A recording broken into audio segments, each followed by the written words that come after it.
일반 편입, 학사 편입 요즘 정말 많은 분들이 많이 물어보세요. 100% 정답이 없기 때문에 많이 힘들어 하시는데요. 한 번의 결정으로 많은 시간과 노력이 물거품되어 돌아옵니다. 괜찮습니다. 오늘 영상만 끝까지 보셔도 현재 상황에서 어떤 편입이 정답인지, 그리고 합격률 5배 이상 높일 수 있는 꿀팁까지 전부 다 알려드릴게요. 바로 시작하겠습니다.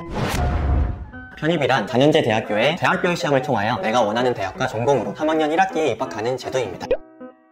종류는 일반 편입과 학사 편입이 있는데요. 일반 편입은 전문대를 졸업하거나 4년제 대학교 2학년을 마치면 지원할 수 있고, 학사 편입은 4년제 대학을 졸업해야만 지원이 가능합니다. 녀석이 없어 해당 연도에 편입생을 선발하지 않는다면 매년을 희약해야 하는 일이 일어날 수 있어요. 반면에 학사 편입은 매년 일정 인원을 모집해야 하는데요. 따라서 일반 편입보다는 안전하게 준비할 수 있다는 장점이 있습니다.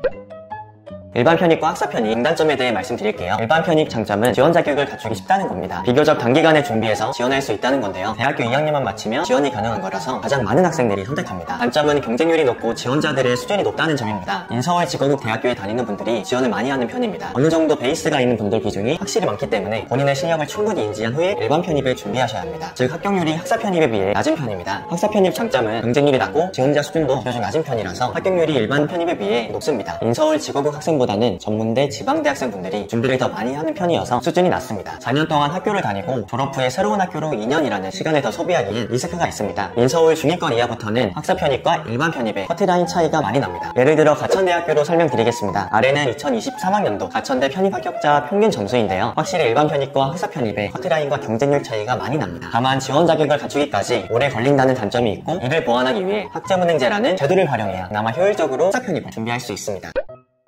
두 가지 케이스로 나눠서 준비 방법에 대해 말씀드릴게요. 첫째는 학교를 다니면서 일반 편입을 준비하는 경우입니다. 이 케이스가 가장 많은데요. 제일 힘든 경우이기도 합니다. 학점도 챙기면서 편입시험 공부까지 같이 해야 해서요. 꿀팁을 드리자면 학점은 과감하게 포기하시고 3.0만 넘긴다는 마인드로 시험 보세요. 나머지 시간은 오로지 편입시험 공부에만 쏟으셔야 합격에 가까워질 수도 있습니다. 방학에도 유혹을 뿌리치고 공부에 온전히 신경 써야 합니다. 시간을 뛰어넘는 시험이기 때문에 힘들겠지만 시간도 잘 아껴 써야 합니다. 따라서 불규칙한 계획보다 하루하루 미리미리 계획을 만들어 공부해주세요. 편입 합격만 한다면 2년이라는 시간을 아낄 수 있습니다. 진짜 죽어라 해야 하고 그래야 가능합니다. 학교 다니면서 합격하기 그만큼 어렵습니다. 둘째는 학점은행제를 통해 일반 또는 학사 편입을 준비하는 경우입니다. 최종 학력이 고등학교 졸업이거나 단기간에 편입시험 지원하시는 분들은 학점은행제 온라인 수업으로 학위 취득 후 편입 지원 자격을 만드셔야 합니다. 꿀팁은 지원 자격을 갖추는 게 중요하기 때문에 온라인 수업이랑 자격증 일정은 꼭 메모해 두시고 절대 소홀히 하면 안 됩니다. 1년 동안 편입시험 열심히 공부했는데 시험조차 못 보는 일이 생길 수 있어요. 자격증이랑 독학사는 최대한 취득하기 쉬운 시험으로 보셔야 하고요. 떨어졌다고 해서 낙담할 필요가 없는 게 어차피 기회는 여러 번 있습니다. 학점은행제도 쉽게 생각하지 마시고 하는 과목이라 생각하고 준비해야 합니다. 편입에 꼭 필요한 요소이니 경각심을 갖고 있으세요. 따라서 내가 어디를 목표로 준비할 건지 대략적인 가이드라인을 잡고 공부해주세요.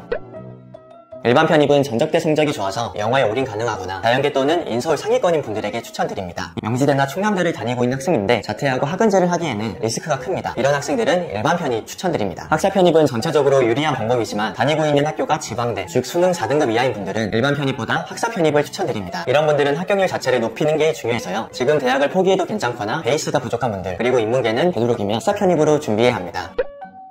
학교별 일반 학사 편입 경쟁률을 비교해보고 거기에 대한 결과를 말씀드리겠습니다. 인문인지 자연인지도 중요하기 때문에 같이 조사했습니다. 한양대, 경희대 두 개 학교로 보여드리겠습니다. 보시면 학사 자연, 일반 자연, 학사 인문, 일반 인문 순으로 경쟁률이 높아집니다. 추천드리는 건 자연계인데 수학을 잘한다 그럼 일반 편입으로 해도 상관없다고 생각해요. 다만 인문계는 가능하면 학사를 필수로 따주셔야 합니다. 그래야 합격할 수 있어요. 문과가 이과보다 대체로 경쟁률이 더 높습니다. 그러다 보니 문과 재학생이 수학을 다시 공부해서 공대를 지원하는 경우도 있는데요. 이는 이과로의 편입이 졸업 이후 취업에 유리하다는 점과 편입시험 때 공대의 경우 영어 커트가 상대적으로 낮고 수학은 수능 고난도 문제들에 비해 쉽게 나온다는 점 때문입니다. 또한 상위권 국립대학들이나 지방대는 일반 편입, 학사 편입 둘 다 인서울 학교에 비해 낮은 편입니다.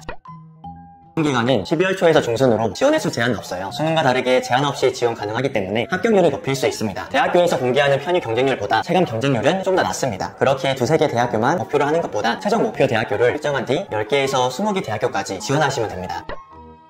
일반 편입 지원에도 나중에 학사 편입 지원이 가능합니다. 반대로 학사 편입 자격이 있으면 일반 편입 지원도 가능해요. 따라서 학사 자격이 있는 분들은 상황에 따라 일반 학사 중 골라서 지원하는 게 일반적입니다. 학사 자격이 없는 분들 중에서도 준비하는 기간 중에 일반 편입 지원을 먼저 할 수 있다면 일반 편입 시험도 경험해보는 게 좋습니다.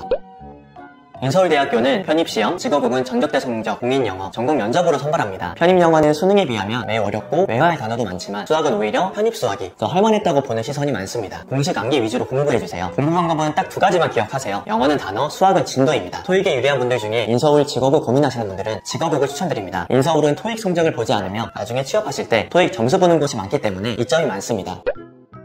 전적대 학점은 직업응 학교에서 대부분 보긴 하나 비중은 높지 않습니다. 그래도 최소 3점대 이상으로 알려주시는 게 안전합니다. 그리고 인서울대학에서 학점은 정말 중요하지 않습니다. 따라서 학교 다니면서 공부하시는 분들은 학점보다는 시험에 더 집중해주세요. 일반 편입과 학사 편입에 대해 알려드렸는데요. 얼핏 보면 종류가 두 가지뿐이라 안일하게 생각하실 수 있습니다. 준비하기 전에 조금이라도 알아본다면 목표보다 더 높은 대학교에 입학하실 수 있습니다. 편입에 대해 궁금한 점이 있다면 아래 링크로 들어오셔서 무료 상담 신청 남겨주시면 됩니다. 지금까지 인생편입 동문멘토였습니다. 감사합니다.